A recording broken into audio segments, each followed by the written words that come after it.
강론께서 공덕대지마처럼 근거로 해서 발목 잡힌 야곱 이런 제목을 가지고 이걸 나누고자 합니다. 이런 말이 있습니다. 맛있기로는 청어, 또 많이 먹기로는 명태, 이런 말이 있어요. 근데 제가 군생활을 경험해 보건데 청어가 그게 맛있는지는 잘 모르겠어요. 제가 군대 시절에 그 취사병을 했는데 그때 그 취사병 그 부식이 나오면요 청어나 정어리들이 많이 나와요. 근데 그게 한 짝으로 나와요. 그냥 얼려갖고 뭐 이게 한 40-50마리가 다 얼려서 이렇게 나오기 때문에 그 많은 분량의 음식을 해야 되기 때문에 그거를 깨끗하게 씻어서 이렇게 할 시간이 없는 거예요. 그래갖고 그냥 얼은 채로 한마디로 물 2번 찌끓인다고 해요. 찌끓였다가 도끼 같은 게 있어요. 그러니까 4등분인데 그래서 툭툭툭 자르고 툭툭 4등분 잘라갖고 바로 그냥 국속에다 집어넣어. 그래갖고 간을 보려고 국물 마시면요 엄청 쓴맛이 난다. 그래서 사실 청어를 깨끗하게 해갖고 이렇게 하나하나씩 이렇게 구워주면은 맛있지는 모르겠지만 그렇게 하다 보니까 굿맛이 써요. 그래도 뭐 군대는 그 병 걸린 사람이 하나도 없더라고. 그렇게 어쨌든 간에 그게 뭐 열악한 환경에서 음식을 했긴 했는데 그래서 청어에 대한 기억이 그렇게 좋지 않습니다. 그런데 맛있기로는 청어, 또 많이 먹기로는 명태 이런 얘기가 있는데 많이 먹기로는 명태를 많이 먹어요. 그만큼 사람들의 즐겨 먹는다는 얘기인데 명태란 이름이 다양합니다. 부키에서 잡았다 해서 북어라는 말 써요. 그리고 뭐 명태를 말리면 건태가 되고 또 얼리면 동태가 되고 새끼는 노가리가 되고 또 잡는 방법에 따라서 다른데요. 투망으로 잡으니까 망태, 또 뭐 낚시로 잡으면 조태, 또 지역별로 함경도에서 잡으면 외태, 뭐 강원도에서 잡으면 강태, 뭐 색깔이 노릇거리는 것은 뭐 황태 이름도 많더라고요. 정월에 잡힌 것은 1태요, 2월에 잡힌 것은 2태요. 이름 수도 없어. 명태라는 이름이.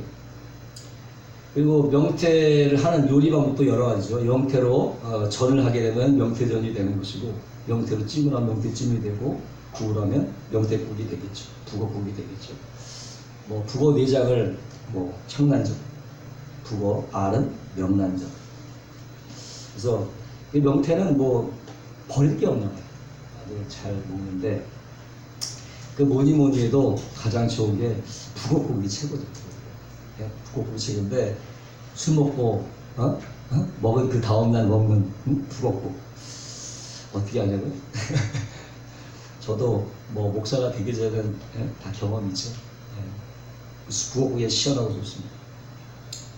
근데 시원한 북어국을 끓이기 위해서는요, 먼저 북어 딱딱하잖아요. 망치 같은 걸로 막 두들겨야 돼요. 방망이로 두들겨야 이게 풀려갖고 그때 부드러워져서 하나하나씩 껴서 쭉쭉 찢어서 국에 넣으면 제맛이 나게 되는 거죠. 무슨 말씀을 드리고자 하는 거냐면 하나님께서 북어 맛을 내듯이 우리 인생의 맛을 내기 위해서도 이와 같은 방법을 하시다는 거예요. 우리 인생이라는 거대한 가마솥에 넣고요 보글보글 끓이시는 거예요. 그래서 맛이 날 때까지, 맛까지 날 때까지 끓이시는 거예요. 근데 정말 어떤 분들은 잘 삶아져서, 정말 푹 잘 삶아져서 부드러운 맛을 내는 사람이 있는가 하면 여전히 그냥 있는 그대로 질긴 맛을 그대로 간직한 채 살아가시는 분도 있어요. 여러분 한번 생각해 보시기에, 야, 내가 정말 가마솥 잘 끓여졌나?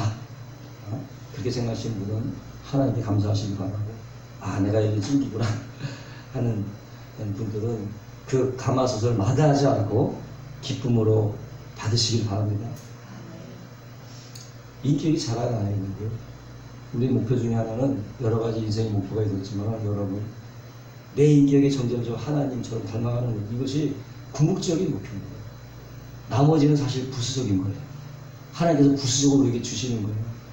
근데 우리가 그것이 다이냐 쫓아가지만, 제가 말씀을 드리는 것은 우리 인격이 하나님처럼 닮아가는 것입니다. 우리 안에 하나님이 나오는 것이 궁극적인 목표예요. 그것이 우리가 이 땅에 태어나는 목표고 내가 이 땅을 살아가는 근본적인 이유라고. 우리는 그것을 저버리면 안 돼요. 간혹 시간이 없어서 하나님을 생각하지 못할지는 모르겠지만 이 하는 일이 바빠져요. 그러면 다시 한번 여러분 꼭 이것을 하나 여러분의 궁극적인 비전의 목표로 꼭 세우시기를 주의 이름으로 축원합니다. 그래서 점점 자라가야 돼요. 그래서 맛을 내야 돼요. 그래서 그렇게 만들기 위해서 하나님은 우리에게 인생이라는 인생을 주시고 가마솥에 놓고 끓이시는 거예요. 그 유익이 누구한테 돌아가냐? 자손한테 돌아가는 거예요. 내가 인격이 되면요, 그게 고스란히 그 인격이 자손들에게 전수가 돼요. 그 자녀들을 통해서 누가? 또 후대가 전수가 돼요. 나의 DNA가 흘러가는 거죠. 그래서 육신은 있지만 나의 DNA는 여전히 우리 후대 속에 사서 있는 거예요. 아멘? 그게 과연 적은 얘기겠습니까? 그게 과연 작은 목표겠습니까, 여러분? 여러분, 그 목표를 향해서 달려가시기를 주의 이름으로 축원합니다. 오늘 본문이 그것을 얘기해 주는데 야곱 자체는 사실상 정말 쓸모없는 인간이었어요. 쓸모없는 존재였어요. 형 예서도 속였죠. 아버지 눈 안 보이는 것도 속였죠. 한마디로 형을 속이고 아버지 속인 천하의 사기꾼. 야곱인데 하나님께서는 이러한 야곱이 그런 모습으로 살아가기를 원하지 않으셨다고 하는 것입니다. 좀 더 감칠맛 나는 존재로, 그런 존재로 살아가기를 원하셨다는 거예요. 그래서 이제 하나님께서 야곱의 인생에 개입을 하셔서 야곱을 만들어 가시는 거예요. 아멘. 만들어 가시는 거예요. 두 가지 측면을 다루십니다. 하나님께서 야곱을 다룬 두 가지. 하나는 평탄한 길, 순탄한 길, 순적한 길을 주셔서 인도하시고, 또 하나는 어떻게 하냐? 아주 힘든 과정을 통해서, 어려운 길을 통해서 인도하시는 거예요. 그러고 보면 하나님도요, 당근과 채찍을 사용하시는 것 같아요. 때로 당근도 주시고 때려가면서 그렇게 사용하시는 거예요. 먼저 순탄한 길을 보면은 29장 1절에 보니까 오늘 본문이 1절부터 30절까지인데 좀 길어서 원래 성경을 읽을 시간이 없기 때문에 쭉 읽는 것이 좀 나을까 싶어서 했는데 너무 길어서 잘랐어요. 그 내용을 오늘 다루고 있는 것입니다. 창세기 29장 1절에 보니까 뭐라고 얘기하고 있느냐면 야곱이 길을 떠나 이렇게 되어 있죠. 이게 성경마다 달라요. 좀 안타까운 것은 뭐냐면 개역 성경에 나왔고 이 두 가지 찬송가도 막 두 개로 하니까 예배의 흐름이 좀 많이 깨져서 그게 좀 약간 어쨌든 간에 다른다고 이해하시고 들으시고요. 야곱이 길을 떠나 이렇게 나와 있어요. 동방 사람의 땅에 이렇게 나오는데 여기서 야곱이 길을 떠난다는 원래 의미는 뭐냐면은 야곱이 원어적으로 보면 자기의 발을 들었다. 자기의 발을 들고 지금 내딛는 시간입니다.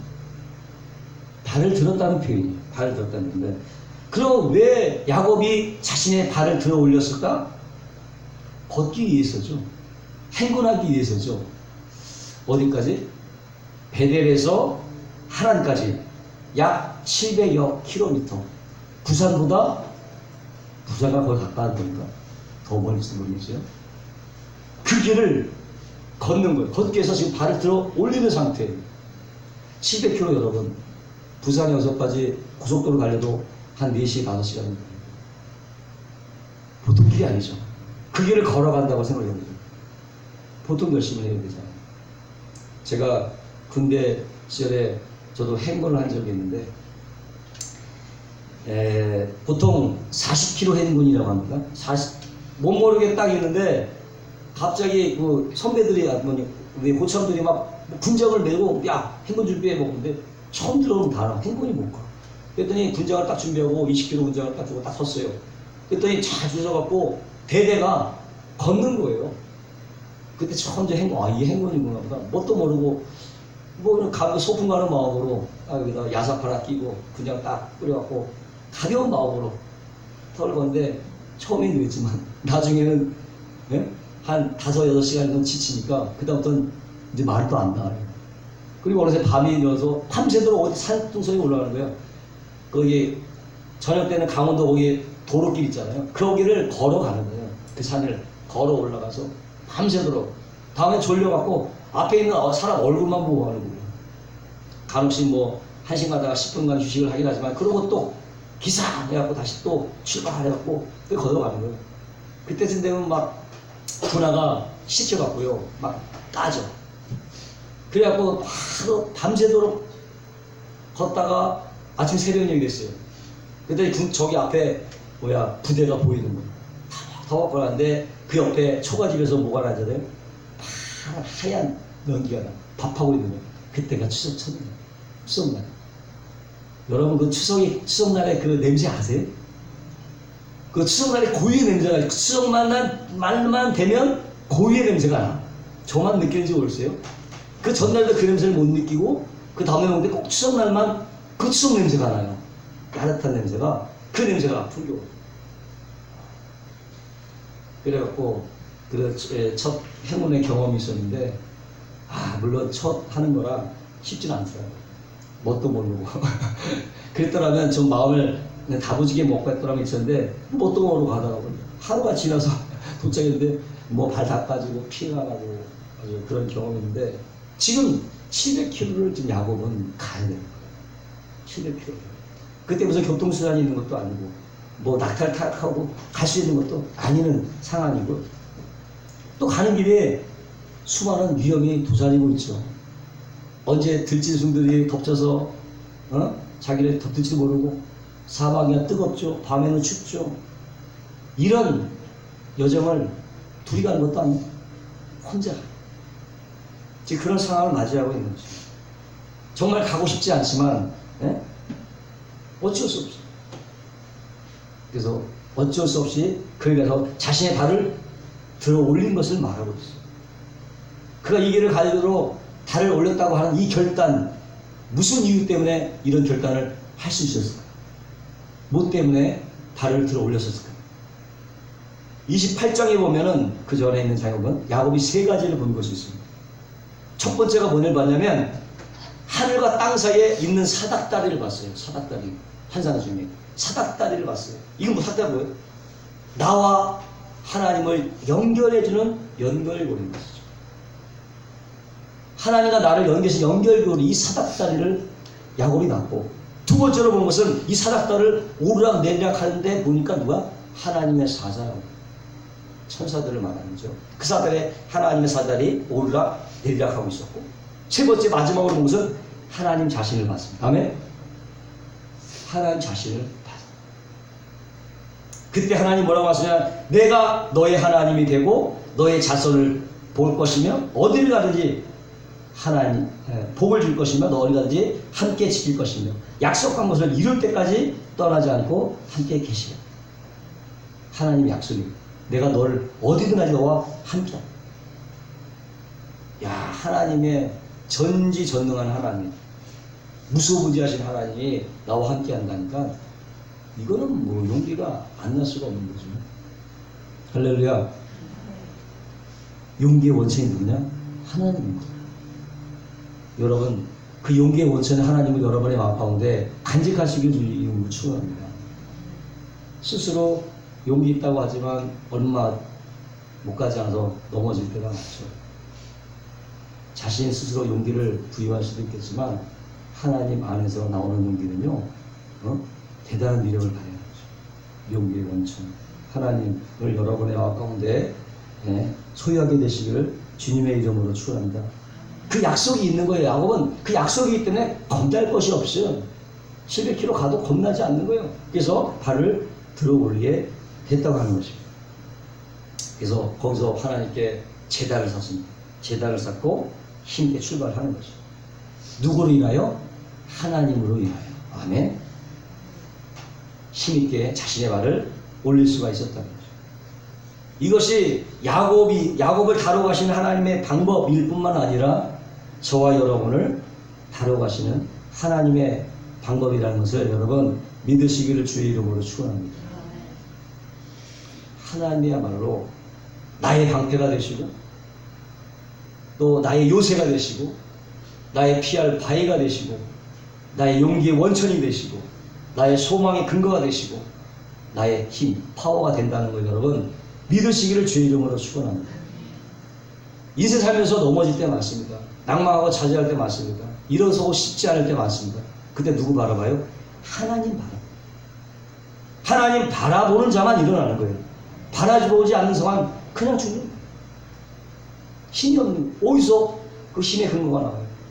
여러분 그 순간에 넘어졌다 싶음에 하나님 바라보시기를 주의 이름으로 축원합니다. 그분이 힘을 주십니다.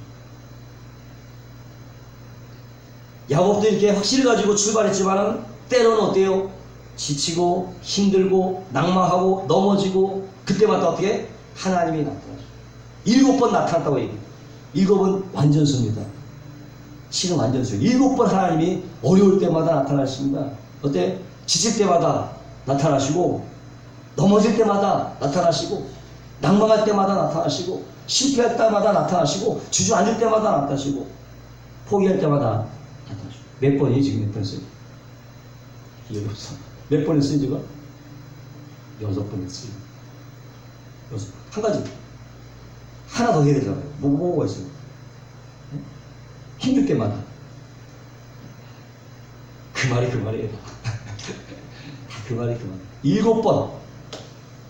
7번 했는데 그 말이 뭐냐? 매 순간순간마다 힘을 주시고 권고하시고 박수 쳐주시고 우리를 밀어주시고 인도하신다는 걸 여러분 믿으시기를 주의 이름으로 축원합니다.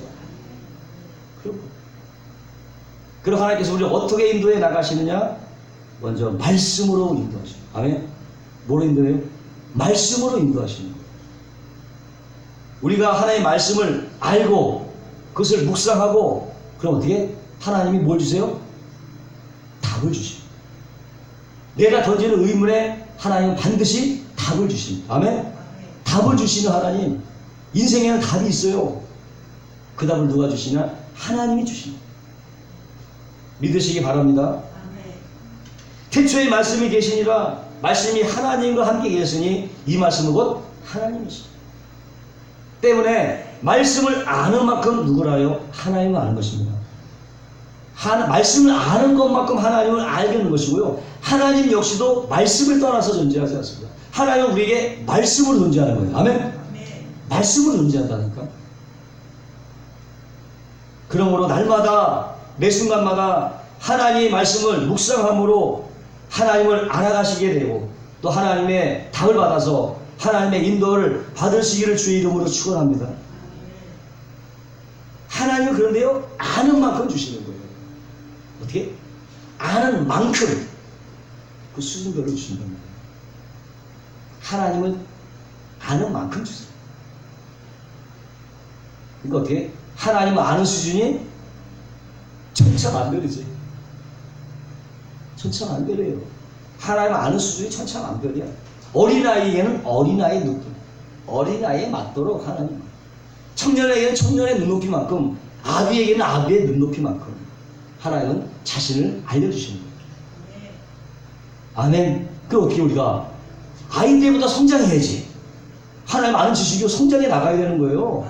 정보기 때부터 아이가 되고 청년이 되고 아비가 되고 아멘.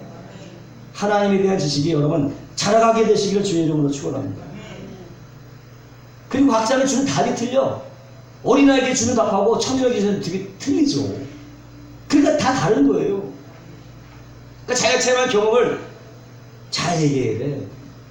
자기가 그 받았다고 해서 그대로 그 사람에 적용되는 법이 없는 거예요. 그 사람 상황이 틀리거든. 그렇지 않습니까? 틀려요. 그 사람의 상황이 틀려. 다만 난 이렇게 해서 이렇게 하나님 우리를 받았다고 간증은 할 수 있지만 그게 답은 아니란 말이에요. 구하게 되시기를 주의 이름으로 축원합니다. 반드시 하나님은 여러분에게 답을 주세요. 해결책을 주시는 거예요. 하나님께서 답을 주시는데 이 사람 능력이 왜 이렇게 안 돼? 근데 하나님 이런 답을 주시겠어요? 그 수준에 맞아서 할 수 있도록 답을 주시지. 못하는 거 뻔히 아는 답을 하나님 주시지 않습니다. 하나님을 여러분에게 주신다면 반드시 할 수 있는 걸 주세요. 아멘? 그거 하시면 되는 거예요.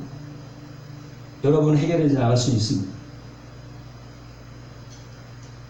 아멘? 우리 박희진 아멘? 해결해 나갈 수 있어요. 감당할 수 있는 것밖에 안 주시는 거예요.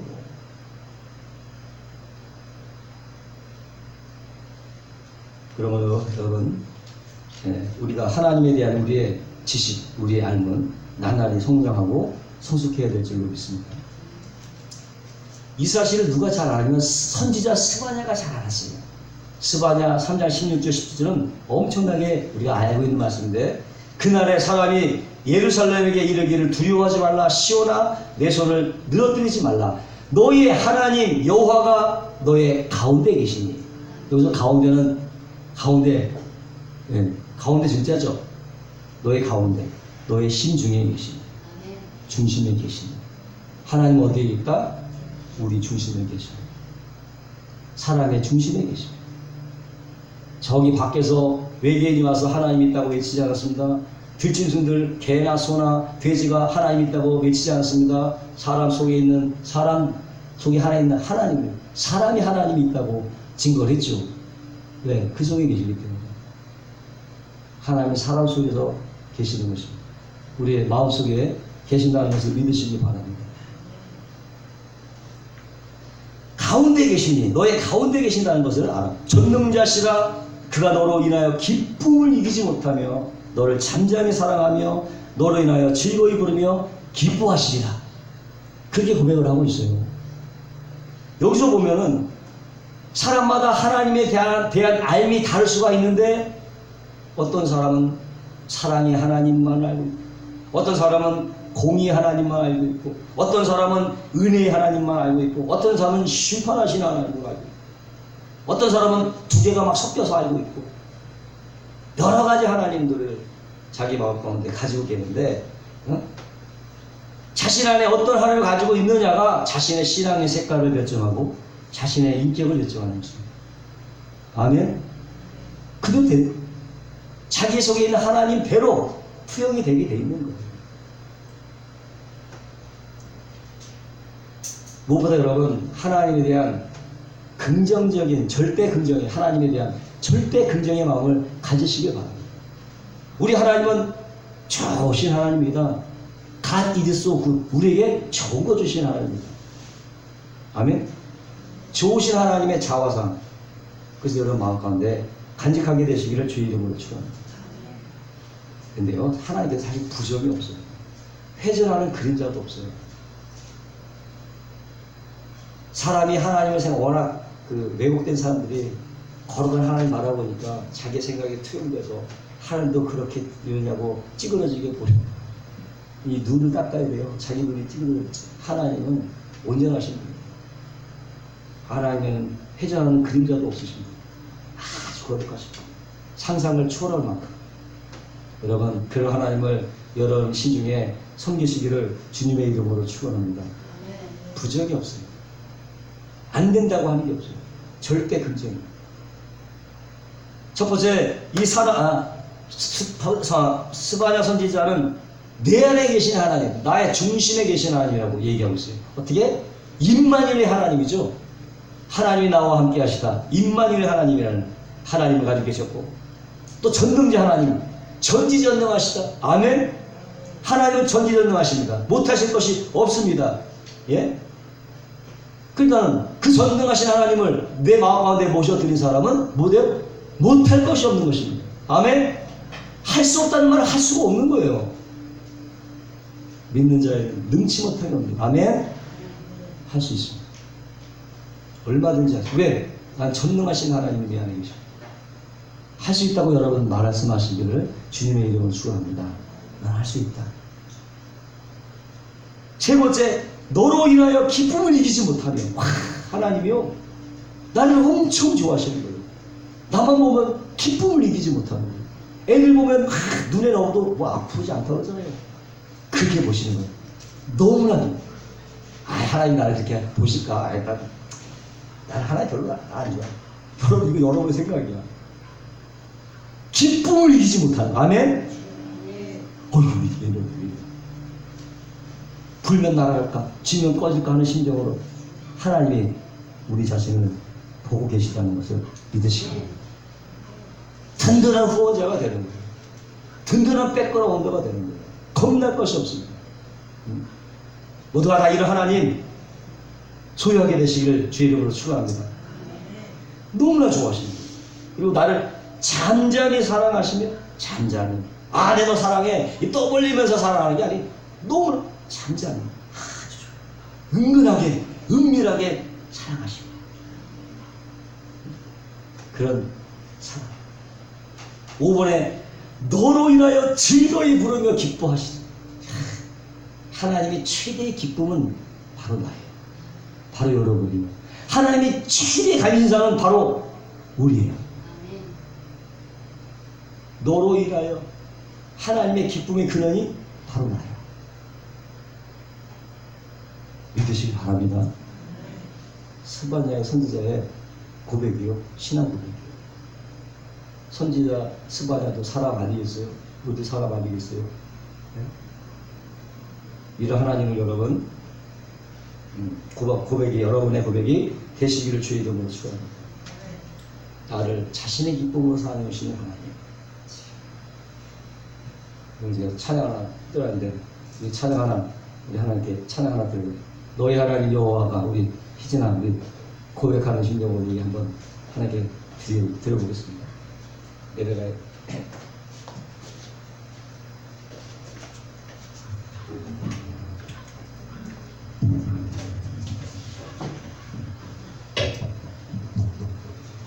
고백하는 심정으로 이 찬양 하나 한번 드리겠습니다. 너희 하나님 여호와가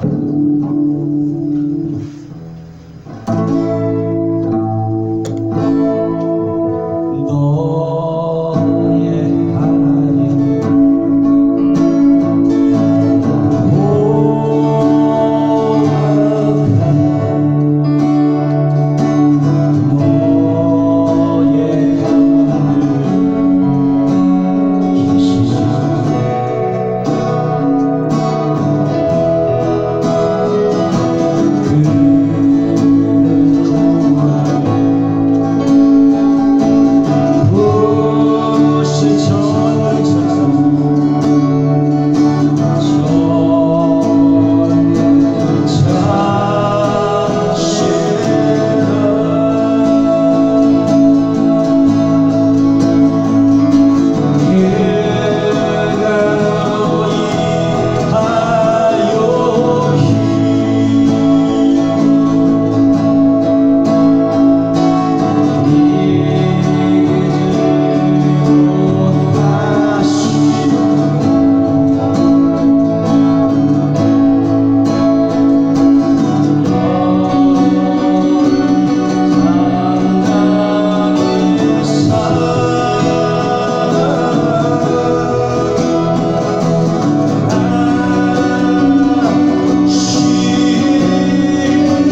할렐루야. 이 고백이 여러분의 고백이 되시고 이 마음 가운데 이런 하나님을 여러분 소유하게 되시기를 주님의 이름으로 축원합니다. 나의 힘이 되시다. 이런 사람은 어디 가나 낭망하지 않습니다. 그리고 스스로 안에서 자기 동력을 끌는 요인 자기한테 있는 거예요. 이 사람은 혼자 일을 할 수 있어요. 이것이 없는 사람은 남의 도움을 받아야 되는데 남이 도와줘도 걷는 건 지가 걸어가야 되잖아요. 여러분, 이 하나님은 여러분의 평생에 힘의 원천이요, 지혜의 원천이요, 생명의 원천 되시는 하나님을 우리 삶을 마음가운데 깊이 간직하게 되시기를 주님의 이름으로 축원합니다. 스바냐의 하나님이 여러분의 하나님이 되시기를 주님의 이름으로 축원합니다. 말씀으로 역사하시는 거예요. 말씀 이꼴 하나님. 또 하나님은 환경을 통해서 우리를 인도하시는 것입니다. 다음 보니까 야곱이 본 곳인데 2절에 보니까 본즉 들에 우물이 있고 그 곁에 양 실대가 누웠으니 이는 목자들이 그 우물에서 양떼에게 물을 먹임이라. 큰 돌로 우물 아기를 덮었다가 하는데 지금 야곱이 우물과 양떼와 목자를 보았죠. 그리고 저들에게 나가서 말합니다. 4절에 보니까 야곱이 그들에게 이르되 내 형제여 어디서 왔느냐? 그들이 이르되 하란에서 왔노라. 묻기를 나반을 아느냐? 그랬더니 지금 그의 딸이 양떼를 물고 이리 오고 있노라. 그러면서 누굴 만나요? 라헬을 만나요. 야곱이 라헬을 만나는. 과연 이것이 우연히 일어난 일이냐? 그냥 어떻게 되다 보니까 그냥 운 좋게 라헬을 만나게 되는 거예요. 사실상 그 사막에서 확률적으로 따지면 이 라헬을 만난다는 것은요 극히 드문 확률이에요. 절대로 쉬운 일이 아니죠. 마치 서울 장안에서 누굴 찾는 거예요? 김서방 찾는 거랑 똑같아요. 쉽지가 않다고요. 근데 이런 것이 어떻게 순탄하게 이루어졌어요. 순탄하게 순적하게.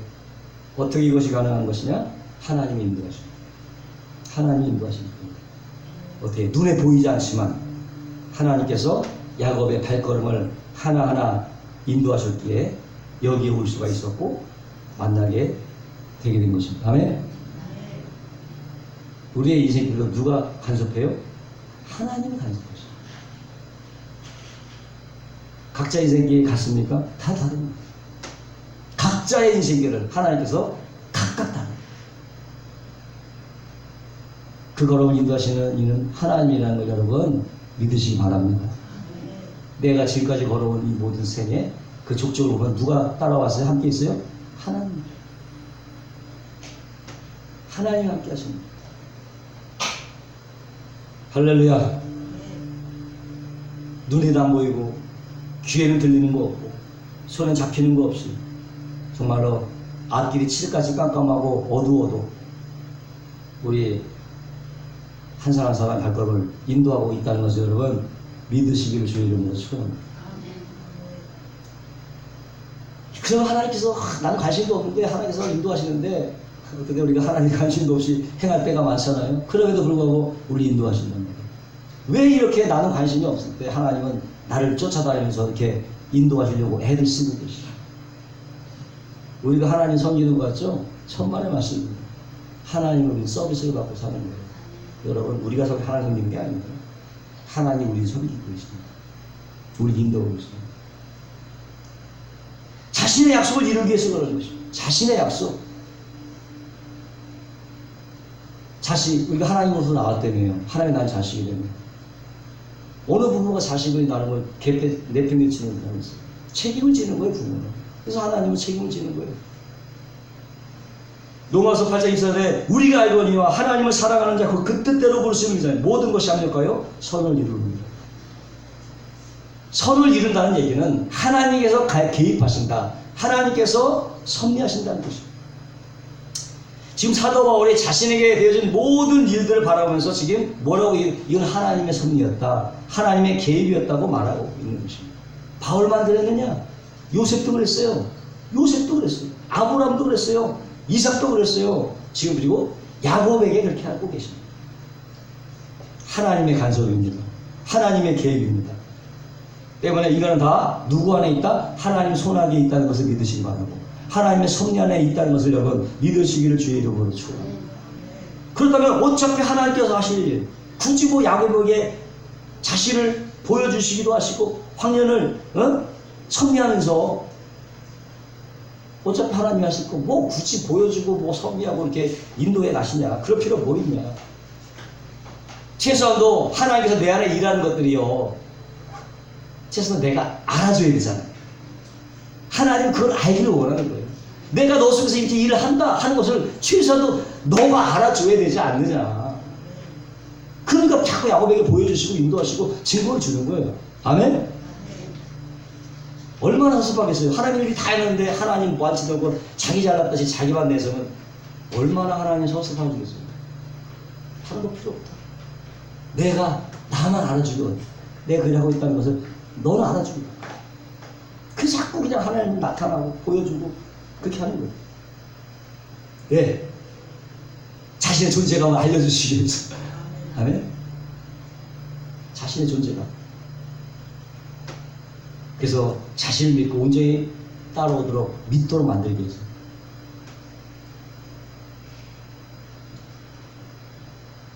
자본주의는 신뢰, 믿음을 바탕으로 하고 있죠. 신뢰가 무너지면 다 무너지는 거죠.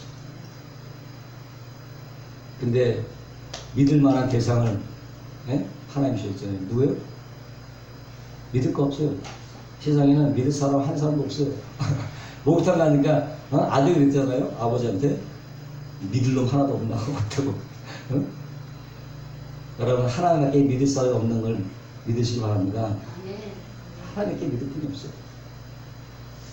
하나님 믿고 온전히 따라오도록 그렇게 사인을 주시고 증거를 주시고 그렇게 하는 거죠. 사람이 살아가는데 관계만큼 중요한 것이 없습니다. 관계는 신뢰를 바탕하고 있어. 신뢰가 깨지면은 아무것도 할 수 없는 거예요. 이 신뢰감이 바탕되지 않은 모든 관계는 다 무너져 버리는 거예요. 몰살과 같은 것이죠. 하나님은 야곱과의 이 신뢰가 필요했던 거예요. 이 신뢰를 야곱과 쌓기를 원했다고 하는 것입니다. 창세기 29장 9절에 보니까 야곱이 그들과 말하는 동안에 라헬이 그의 아버지의 양과 함께 오니 그가 양들을 치고 있었기 때문이더라. 10절에 야곱이 그 외삼촌 라반의 딸 라헬가 그 외삼촌 양을 보고 나가 우물하기서 돌을 옮기고 외삼촌 라반의 양떼에 물을 먹이고, 11절에 그가 라헬에게 입을 맞추고 소리내어 울며 그에게 자기가 그의 아버지의 생지리오 리브아의 아들됨을 말하니 라헬이 달려가서 그 아버지에게 알리네. 이제 야곱이 자신의 얘기를 하는 거죠. 라헬을 만났을 때. 그때 이제 라헬이 그걸 듣고 자기 아버지에게 얘기를 갔다는 거예요. 근데 그 사실 아버지 라반이 어떤 사람입니까? 이 천하의 사기꾼이에요. 이 사람은. 이 집안 내력이 좀 그런가 봐. 리브가도 약간 좀 머리 좀 쓸 줄 아는 여인이잖아요. 리브가도. 야곱의 엄마. 그 삼촌, 동생이니까. 리브가. 그리고 삼촌. 이 집안이 좀 그런 것 같아요. 네? 이래 나오는 게 계략이 뛰어난 거지. 좋게 얘기하면 계략이 뛰어난 거죠. 꾀가 많은데 하나님께서 이 라반에게 이 약을 붙이는 거예요. 야곱에게 야곱을 붙여. 그래서 오늘 제목이 뭐예요? 야곱의 뜻은 움켜잡다, 발목을 잡는다는 뜻인데 지금 야곱이 오히려 발목을 잡아야 되는데 발목이 잡혀. 그래서 오늘 제목이 발목 잡힌 야곱입니다. 발목 잡힌 야곱. 라반이 야곱보다는 한 수 위였다고 하는 것입니다. 하나님은 야곱을 라반에게 붙여줍니다. 13절에 보니까 라반이 그의 생질 야곱의 소식을 듣고 달려와서 그를 영접하여 안고 입맞추며 자기의 집으로 인도하여 들으니 야곱이 자기의 모든 일을 라반에게 말하며 라반이 이르되 너는 참 내 혈육이로다 하였더라. 야곱이 한 달을 그와 함께 거주하더니. 라반과의 첫 만남을 기록하고 있습니다. 근데 지금 누가 우위를 점령하고 있느냐요? 바로 라반이 우위를 딱 점령하고 있습니다. 왜? 이미 야곱은 자신의 처지, 자신의 신세를 다 털어놨어요. 속마음을 다 드러낸 상태이기 때문에 라반이 딱 그 얘기 듣고 이 녀석이 이게 지금 쉽게 집에 돌아갈 수 있는 상황이 아니구나. 약점을 딱 잡은 거야. 발목을 잡은 거야. 그러고 나서 정말 그런 마음과 얘가 일을 잘하나 못하나 한 달 동안 일을 시켜본 거야. 탐색전을 피운 거야. 근데 꽤 쓸만하거든요, 야곱이. 그러니까 딱 보는데 이 녀석이 자꾸 그 둘째 딸 라헬을 희끗게 쳐다본단 말이야. 아, 얘가 라헬을 좋아하는구나. 그 마음에 심중에 두고 있었어요. 그래서 이렇게 말하는 겁니다. 이 15절 보니까 라반이 야곱에게 이르되, 좀 지나고 나서 보니까 내가 비록 생질이나 어찌 그저 내 일을 하겠느냐. 내 품삯을 어떻게 할지 내가 품삯을 주겠다는 거 아니에요. 품삯을 정하라 하니까 야곱에게 밥 먹여주는 것도 사실 고마운데 품삯까지 준다니까 얼마나 더 고맙고 감사한 일이에요. 그런데 그 당시 근데 마음에 라헬을 가지고 있거든요. 마음이 있는데 그 당시 결혼을 하려면요 남자 쪽에서 지참금을 줘야 돼. 지참금을 줘야 되는데 지금 자기는 뭐 가진 게 아무것도 없는 거예요. 아무것도 없으니까 아무리 자기가 좋아해도 아내를 맞이할 수 지참금이 없으니까. 그러니까 삼촌의 말이 근데 품삯을 주겠다. 얼마나 고맙고 감사한 일이에요. 근데 이게 고기에게 생선을 던진 꼴이지. 예? 물 수밖에 없던 어떤 유의를 라반이 던진 거야. 넌 물 수밖에 없다. 그래갖고 야곱의 의심을 깨트리고 있었죠. 창세기 기자도 이 사실에 대해 이렇게 말한다. 라반에게 두 딸이 있으니 언니 이름은 레아요 아우의 이름은 라헬이라. 레아의 시력이 약하고 라헬은 곱고 아리따움. 그 야곱이 덥석 답해버리고 말씀합니다. 18절 보니까 야곱이 라헬을 더 사랑함으로 대답하되 내가 외삼촌의 작은 딸 라헬하여 7년을 섬기겠다. 7년 품삯 그것을 지참금을 주겠다는 얘기예요. 7년 섬기겠다. 봉사하겠다. 19절에 라반이 이르되 그를 내게 주는 것이 타인에게 주는 것보다 나으니 나와 함께 있으라. 야곱이 라헬하여 7년 동안 라반을 섬겼으나 라헬을 사랑하는 이기 때문에 7년을 그냥 수일같이 여긴 거예요. 금세 지나가는 거예요. 그러니까 어떻게 야곱은 야곱대로 라반은 라반대로 서로 잘됐다. 속으로 잘됐구나. 쾌재를 불렀지만 진짜 승자는 누굽니까? 라반이 이미 야곱이 7년을 얘기했을 때 미리 14년을 내다보고 있는 거예요. 저 녀석 내가 14년은 최소한도 불어먹을 수 있겠구나 하는 거죠. 근데 그 라반의 예상이 적중을 하게 됩니다. 이런 사실을 눈치채지 못한 야곱은 7년의 세월을 보냈는데 어떻게 해요? 처음에 다 이제 해갖고 7일 다 지나갖고 이제 결혼식 올렸는데 그때 들어온 사람이 누구예요? 라헬이 아니라 첫째 레아였단 말이에요. 그랬더니 어찌 이런 일을 저한테 행했으니까 우리 풍습에는 둘째가 첫째보다 먼저 가는 경우가 없다. 그게 이러면서 넘어가요. 개캐는 거죠.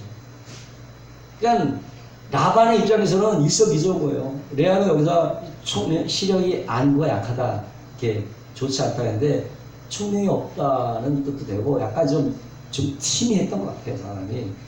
그러니까 이거 어떻게 처치곤란이거든요. 한마디로 끼어 판 거나 똑같은 거예요. 야곱, 라반의 입장에서는 그래서 라헬도 보낼 수 있고 또 라헬도 라반의 계획이었다고 하는 것입니다. 자, 결국은 이렇게 해서 그만 야곱도 천하의 사건 야곱이 라반에게 속아 넘어오고 말게 됩니다.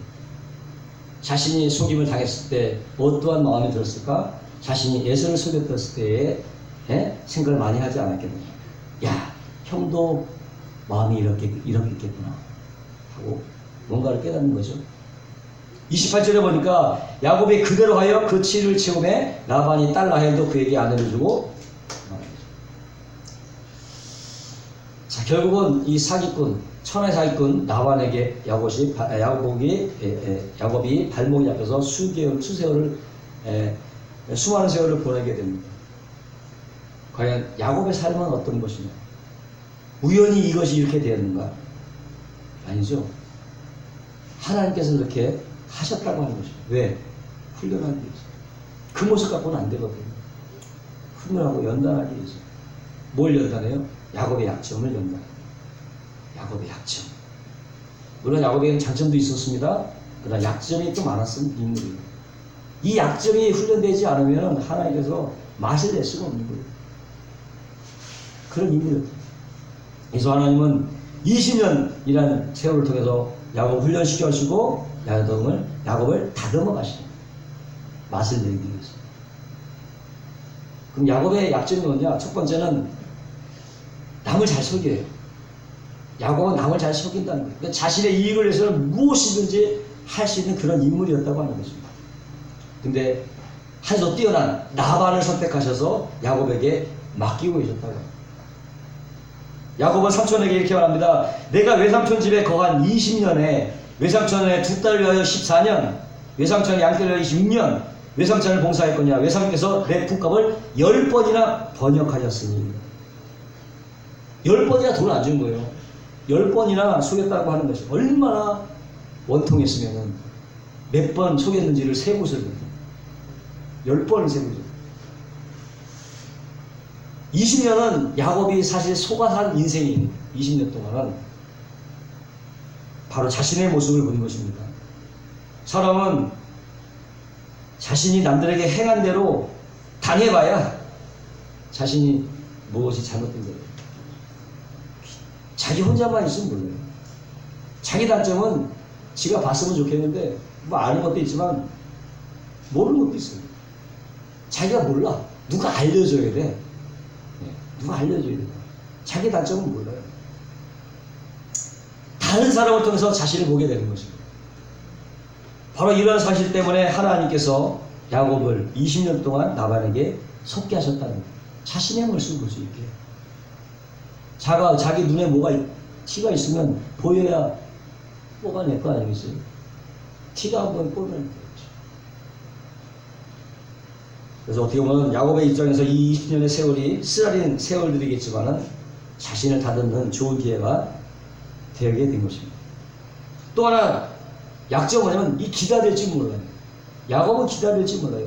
하나님은 야곱에게 창세기 25장 23절 이렇게 말씀하고 있습니다. 여호와께서 그에게 이르시되 두 국민이 내 태정에 있구나. 두 민족이 내 복중에서 나누이리라. 이 족속이 저 족속보다 강하겠고 큰 자는 어린 자를 섬기리라. 이미 약속의 축복이 주어졌어요. 이미 태어나기 전에.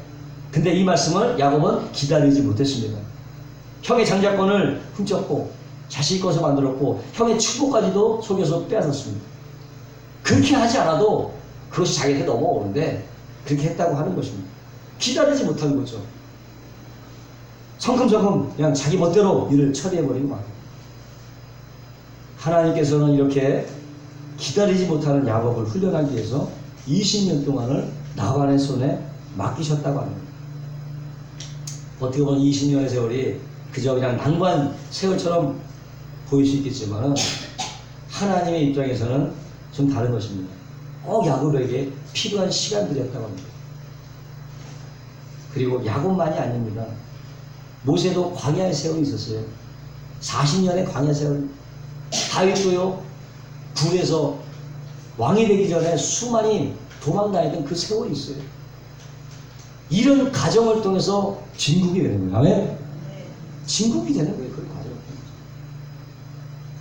모세나 다윗이나 바울에게 이런 광야가 없었다면 맛을 낼 수가 없죠. 맛을 전체 낼 수가 없는 거예요. 하나님은 우리에게 이런 광야를 만들어 오시고 사람을 다듬고 맛을 내신다는 것을 믿으시기를 주의 이름으로 축원합니다. 아무리 질기고 맛이 없는 것이라도요, 하나님의 손에 붙들려 다듬어지기만 하면 맛깔난 사람이 되게 될 줄로 믿습니다. 오늘 우리도 마찬가지죠. 우리도 오늘 광야를 지나고 있는 거죠. 광야는 어떻게 해요? 다듬어지는 시간. 우리 자신이 다듬어지는 시간. 그러므로 아프다고 못하겠다고 여러분 반항하지 마시고요. 하나님의 다듬으시는 대로 하나님께 순종하고 맡기시기를 주님의 이름으로 축원합니다. 왜 이렇게 나한테는 시간이 긴가? 다듬는 시간이 긴가? 야, 그만큼 내가 강한 거예요. 아, 내가 정말 질긴 모양이구나. 그렇게 생각하시면 되는 거예요. 그렇게 해야 시간이 단축이 되고 완성날이 빨리 다가오게 될 줄로 믿습니다. 오늘 말씀 한 말씀 드리면서 결론을 맺겠습니다. 야고보서 1장 2절 4절에 내 형제들아 너희가 여러 가지 시험을 만나거든 온전히 기쁘게 여기라. 이는 너희의 믿음의 시련이 인내를 만들어낸 줄을 너희가 알미라. 인내를 온전히 이루라. 이는 너희를 온전하고 구비하여 조금도 부족함이 없게 하여. 아멘. 기도하겠습니다.